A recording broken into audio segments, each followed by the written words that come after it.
자, 오늘 금요일 7월 31일입니다. 7월 마지막 날이네요. 오늘 로마서 4장 18절에서 25절까지 말씀 함께 보겠습니다. 로마서 4장 18절에서 25절까지 말씀입니다. 보통 사람들을 대할 때 이런 사람들이 있어요. 능력은 있는데 약속을 잘 안 지킵니다. 분명히 저 사람은 재정적인 것도 있고 또 여러 가지 많은 능력이 있어요. 그러나 이 사람은 약속을 잘 지키지 않아요. 신실하지가 않아요. 그러면 실은 믿기가 좀 어렵습니다. 두 번째 어떤 경우가 있냐면 이 사람은 굉장히 신실해요. 약속을 잘 지켜요. 그런데 능력이 좀 부족합니다. 약속을 지키는데 능력이 없어요. 그러니까 나에게 뭔가 정확하게 해줄 수 있을지 의심이 간단 말이에요. 왜요? 신실하지 못함 때문이 아니라 능력의 부족 때문에 그래요. 그러니까 우리가 누구를 믿는다, 신뢰한다라는 것은 두 가지가 동시에 존재해야 되는 것 같아요. 하나는 뭘까요? 하나는 능력이에요. 그리고 또 하나는요. 신실함, 그 인격입니다. 그러니까 우리가 누군가를 믿는다, 신뢰한다라고 했을 때 이 두 가지가 동시에 요구되어지는 거죠. 능력과 인격이에요. 자, 오늘도 그 아브라함이 하나님을 믿는다라고 할 때 이 두 가지가 부각이 됩니다. 무엇이요?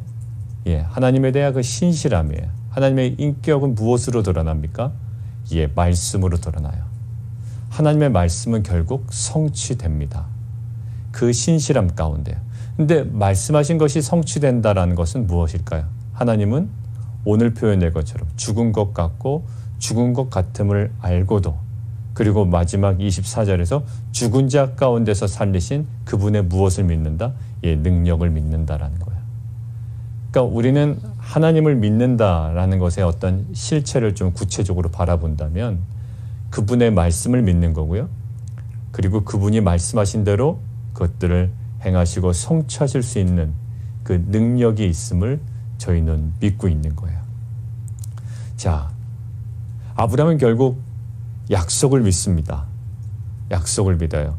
우리가 창세기 15장 6절 계속 반복해서 찾아봤습니다. 근데 15장 6절에 무엇을 믿는다? 그 앞에 있는 내 자손을 하늘의 별처럼 많게 해줄 거다. 그 약속을 믿어요. 근데 그 약속을 믿음을 하나님께서 의로 여기셨다라고 하죠.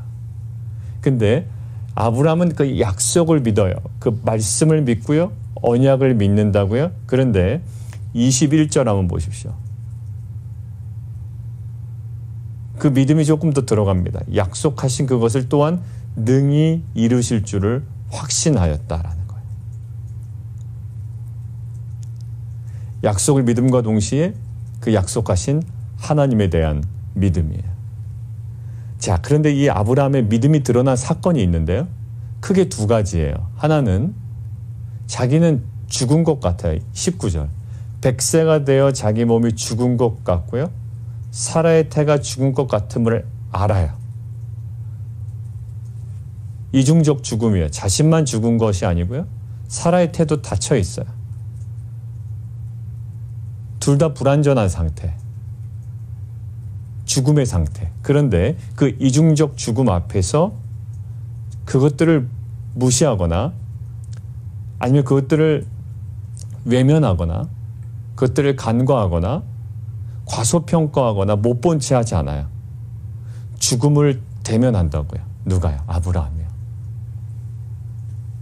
인정해요.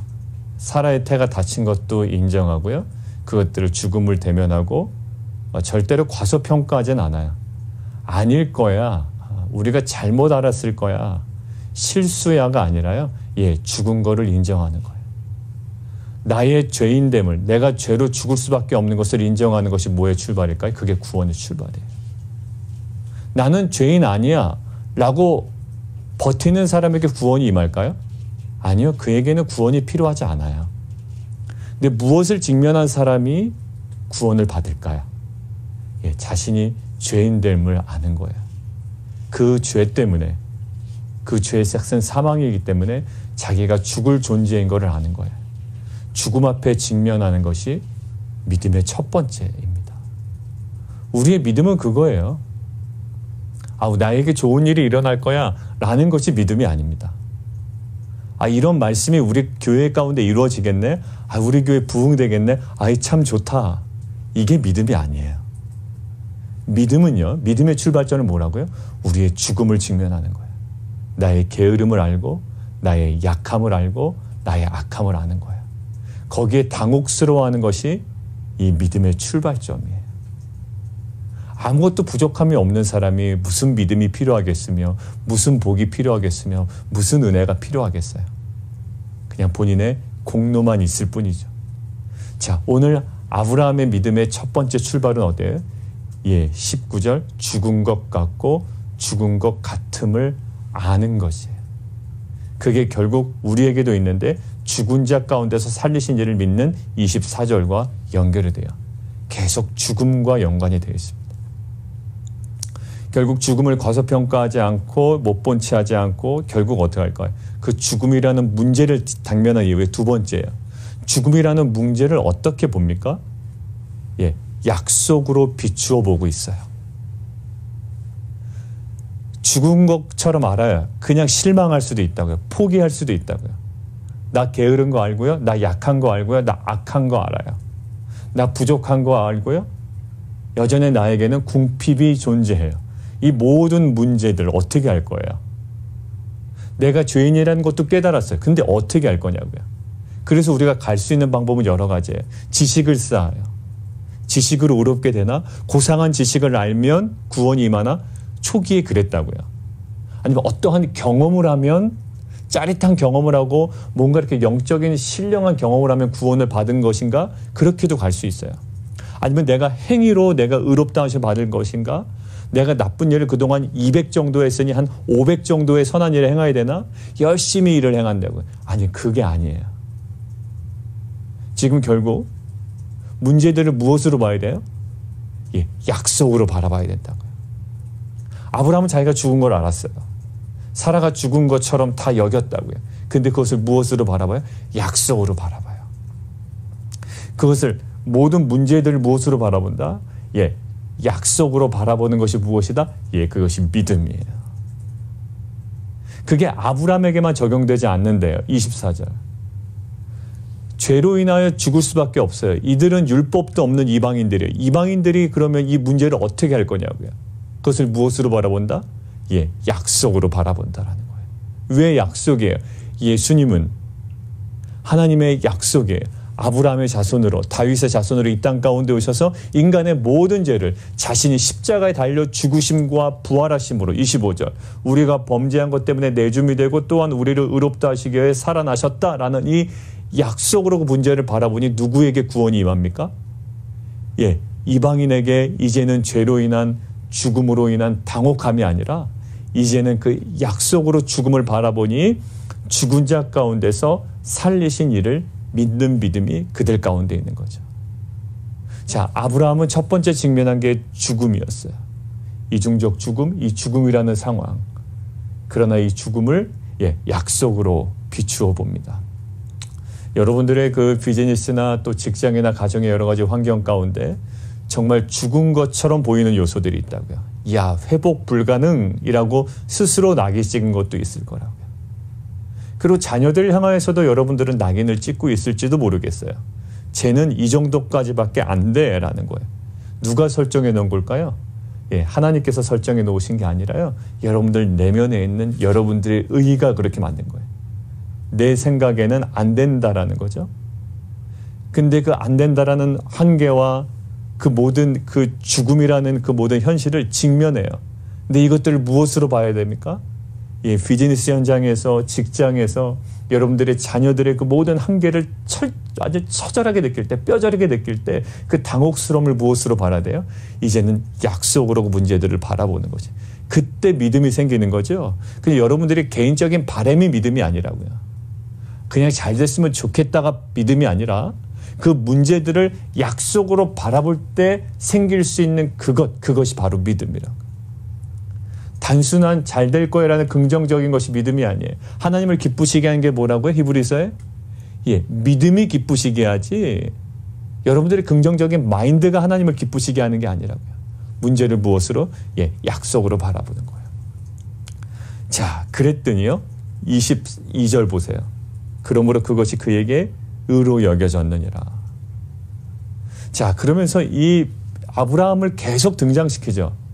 여러분들 그러니까 사도 바울이 지금 아브라함을 계속 등장시키는 이유는 뭔가 아브라함에게 발견된 그것이 이 복음의 핵심적인 그 믿음과 관련이 있다라는 거죠. 그러니까 아브라함의 지금 야고보서도 마찬가지예요. 야고보서도요. 행위와 이 믿음에 있어서 아브라함을 등장시킵니다.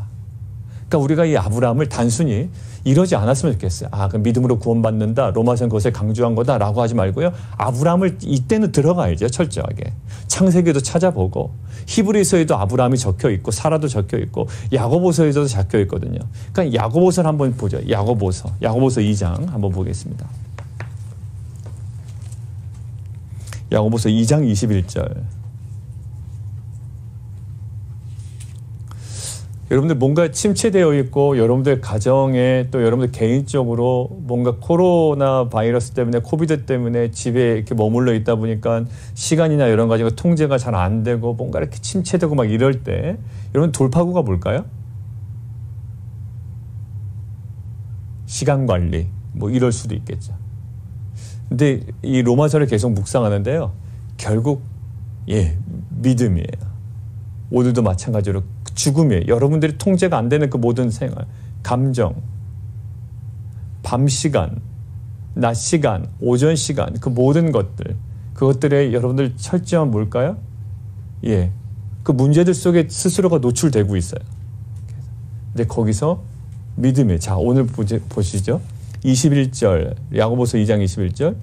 우리 조상 아브라함이 그 아들 이삭을 제단에 바칠 때에 자 지금 야고보서는 어디에 넘겨가지고 있나요?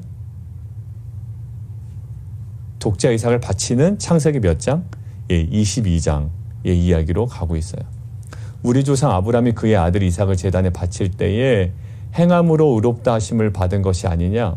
약간 이상하네요. 행함으로 의롭다 하심을 받은 거냐? 행함이 중요하다라고 얘기하는데요. 성경 닫아버려야 되겠네요. 그죠? 행함이 중요하다고 하는데 큰일 났습니다. 자, 22절. 내가 보거니와 믿음이 그의 행함과 함께 일하고 행함으로 믿음이 온전하게 되었네요. 믿음이 뭐와 함께 일한다고요? 행함으로 일한다라는 거예요. 믿음은 에헴하고 앉아있는 게 아니에요. 나는 흔들리지 않아. 에헴하고 이렇게 막 거룩한 표정 짓고 앉아있는 것이 아니라 이 믿음은 뭐다? 아브라함의 예를 들죠. 온전한 믿음은 예, 행함과 함께 일하고 결국 행함으로 믿음이 온전하게 되었다. 어떤 이야기를 가지고 얘기한다고요? 예, 이삭을 바친 것들. 23절. 창세기 15장 6절 또 얘기합니다. 야고보서에서. 이에 성경에 이른바 아브라함이 하나님을 믿으니 이것을 의로 여기셨다는 말씀이 이루어졌다라는 거야. 그는 하나님의 벗이라 칭함을 받았나니. 자, 24절까지 보면 이로보건대 사람이 행함으로 의롭다 하심을 받고 믿음만으로는 아니다. 결국 강조하는 게 뭘까요? 진정한 믿음, 참된 믿음은 행함으로 드러난다. 그래서 우리가 몇 주 전인가요? 금주인가요? 행함은 뭐다? 구원의 근거는 아니지만 뭐는 될 수 있다? 예, 증거는 된다라고 얘기했죠. 결국 지금 창세기 15장 6절에 하나님께서 그를 의롭다 여기셨다라는 것은 그 약속을 믿은 아브라함을 의롭게 여기셨어요.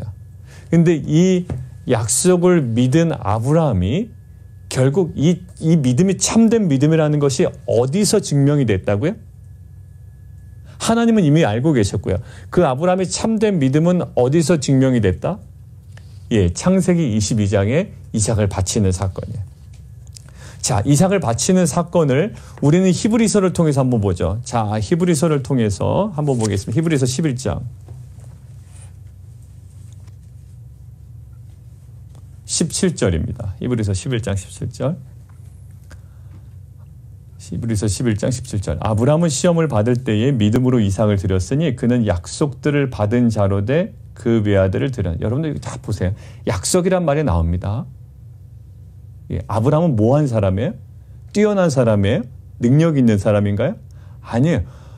우리는 정체성이 뭔가요? 우리의 정체성은 잘생긴 사람인가요? 못생긴 사람인가요? 능력이 뛰어난 사람이고 패션 감각이 뛰어난 사람이고 뭐 센스가 있는 사람이고 뭐 많이 배운 사람인가요? 아니요. 지금 아브라함의 정체성을 무엇으로 얘기했냐면 그는 뭐한 사람이로되 약속을 받은 자입니다. 약속을 받은 자인데 외아들을 드렸어요. 이게 두 개가 완전히 섞인 거예요. 외아들 자체가 약속이거든요. 또. 자, 그런데 18절 그에게 이미 말씀하시기를 내 자손이라 칭하지 않은 이삭으로 말미암으라 하셨어요. 그러니까 더 헷갈리는 거죠. 말씀하셨는데 내 자손은 이삭이야 라는 거예요. 이삭으로부터 시작되는 거야. 이삭으로 연결되는 거야. 이삭 후손이야 라는 거예요. 그래서 그가 이삭을 바치라는 이 말씀 앞에 어떻게 합니까? 죽여야 되잖아요. 그 죽음을 다시 직면하는 거예요. 아브라함이 또다시 죽음을 직면합니다. 이 믿음은 죽음과 부활을 계속적으로 경험하는 거예요. 아브라함이 무엇을 경험했을까요? 또 죽음을 경험합니다. 초반에 무엇을 경험했고요? 자기는 죽었어요. 살아도 죽었다고 육체적으로. 근데 죽음 가운데서 새로운 자손이 나온대요. 그것을 믿어요. 근데 이제 자손이 나왔어요. 근데 그 자손이 또 죽는데요. 또 죽음을 직면해요. 근데 이 아브라함의 믿음이 뭐였다고요? 19절에 나와요. 그가 하나님이 능히 이삭을 죽은 자 가운데서 죽은 자 동그라미 치세요. 오늘 핵심이에요. 오늘 본문 로마서 본문 19절에 보면 죽은 것 같고 죽은 것 같음을 알고도 믿었죠. 그리고 나서 이것이 아브라함에게만 은혜가 되는 것이 아니라 우리에게도 은혜가 된다라고 하면서 24절 죽은 자 가운데서 살리신 이를 믿는 자라고 그러죠. 근데 그 아브라함의 실체가 뭐였냐면 믿음의 실체가 능히 이삭을 어떻게 죽은 자 가운데서 다시 살리실 줄을 생각한 거예요. 이게 아브라함의 믿음이었다고요. 이게 아브라함의 믿음이에요. 죽은 거예요. 죽은 거예요. 죽일 거예요. 죽음을 직면해요. 외면하지도 않아요. 과소평가하지도 않아요. 눈 감지도 않는다고요. 실제로 가서 죽이려고 하고 있어요. 죽음 앞에 딱 서 있다고요. 근데 죽음을 무엇으로 본다? 약속으로 본다. 그러니까 무엇으로 보여요? 죽은 자 가운데서도 내가 설사 죽일지라도 하나님은 어떻게 하신다? 이삭 살리신다라는 거예요. 여러분들 하나님께서 나를 죽음으로 몰아가실 수도 있어요. 그렇게 보일 수도 있어요.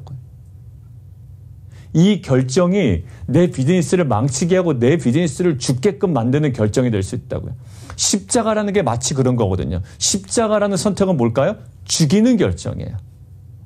그러나 예수 그리스도는 어떤 믿음이 있었을까요? 내가 십자가에 죽지만 뭐한다? 죽은 자를 다시 살리신다라는 믿음으로 십자가를 지신 거라고요.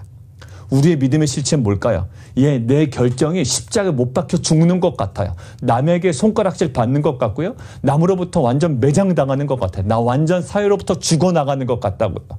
공동체로부터 죽임당하는 것 같고요.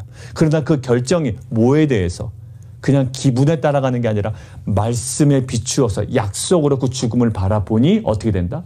진정한 믿음이 나오게 되는 거예요. 아브라함이 그냥 객기를 부린 게 아닙니다.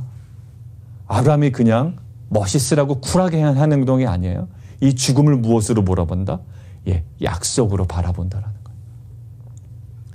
결국 이 은혜가 어디? 이방인들에게도 임하고 모든 이 인류에게 임한다라는 거예요. 무엇을 직면한 자에게? 죽음을 직면한 자에게. 나는 죄로 인하여 죽을 수밖에 없어. 근데 율법도 없어. 율법도 지키지 못해. 내가 선행을 행한다? 이것도 불가능해. 내가 지식으로 구원을 받는다? 그것도 설사 방법이라 할지라도 나에게는 불가능해. 그런데 무엇을? 죽은 자 가운데서 살리신 이를, 예수를, 그 복음을, 그 약속을 믿는 믿음이에요. 자, 정리하겠습니다. 결국 아브라함의 믿음은 무엇을 가능하게 했나요? 이삭을 바치는 순종을 가능하게 했어요. 근데 아브라함이 어떤 믿음이 있었죠? 죽은 것 같고 죽은 것 같음을 알고도 믿음이 약해지지 않아요. 그러니 이삭을 죽여도 다시 살리실 거라는 믿음이 있어요. 죽음에 대한 두려움이 없어집니다. 죽음과 부활에 대한 확신이에요. 이것이 지금 신약시대를 살아가는 우리에게 필요한 믿음이라고 로마서에서 사도 바울은 이야기하고 있는 거예요. 죽음을 직면합니다. 우리는 다양한 죽음을 직면해요. 그런데 이것들을 두려워하지 않을 수 있는 것이 뭐다?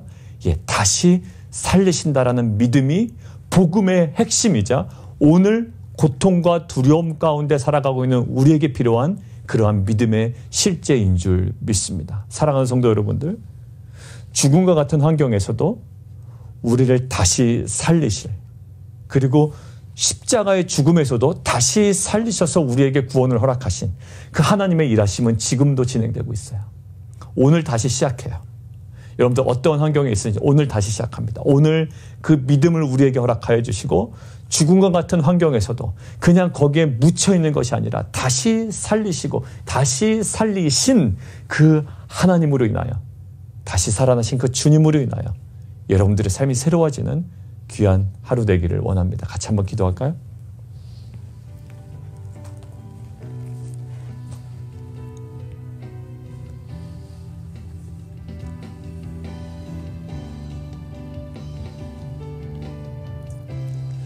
오늘 바울은 아브라함과 그 하나님과의 관계, 언약 관계 성립의 단계에서부터 어디까지 가나요? 모리아산까지 가요. 모리아산에 결국 어떤 장소입니까? 그 성전이 지어진 장소예요. 여호와 이레. 근데 이게 무엇으로 가능했나요? 오늘 본문을 깊이 묵상해 보니, 야고보서와 히브리서를 가만히 보니 결국 무엇으로? 여호와 이레는 하나님을 향한 믿음이었어요. 더 구체적으로 얘기할까요? 그 약속에 대한 믿음이었다고요. 어떤 약속이요? 죽은 것 같고 죽은 것 같음을 알고도 또 죽여야만 하는 상황 가운데서도 다시 살리실 것을 믿는 믿음이에요. 약속에 대한 믿음이에요. 오늘 우리 가운데 필요한 게 뭘까요? 정말 죽을 것 같고 죽은 것 같고 이미 가능성은 다 사라진 것 같은 지금 상황 가운데 나에 대한 철저한 실망을 느끼는 우리의 모든 인생 가운데 하나님 우리에게 필요한 것이 뭘까요? 내가 나에 대해서 실망했을지라도 하나님은 나에 대한 약속을 갖고 계시잖아요. 아브라함이 어떤 정체성이라고요? 약속을 받은 자라고요. 그가 뭐 잘난 사람이 아니었어요. 그는 항상 연약했다고요. 사라를 통하여 사라 말을 듣고 첩을 통하여 애를 낳던 사람이에요.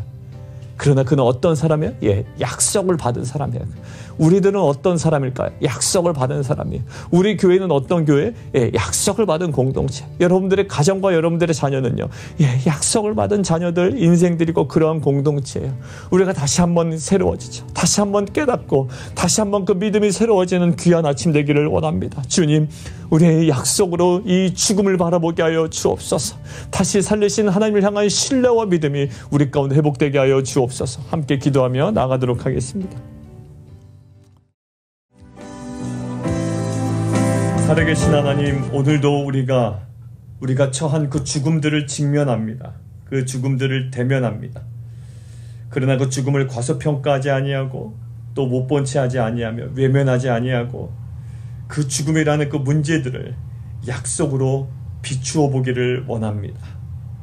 하나님, 그래서 죽은 것 같고 죽은 것 같음을 알지만 우리의 믿음이 약하여지지 아니하고 오히려 죽은 자 가운데서 살리신 그 하나님과 그 하나님께서 약속하신 약속을 믿는 믿음으로 우리의 모든 현실을 넉넉히 승리하며 또 죽음과 부활을 경험하며 새로운 소망 가운데 걸어가는 귀한 공동체와 가정과 자녀되게 도와 주시옵소서. 예수 그리스도의 이름으로 감사하며 기도하옵나이다. 아멘.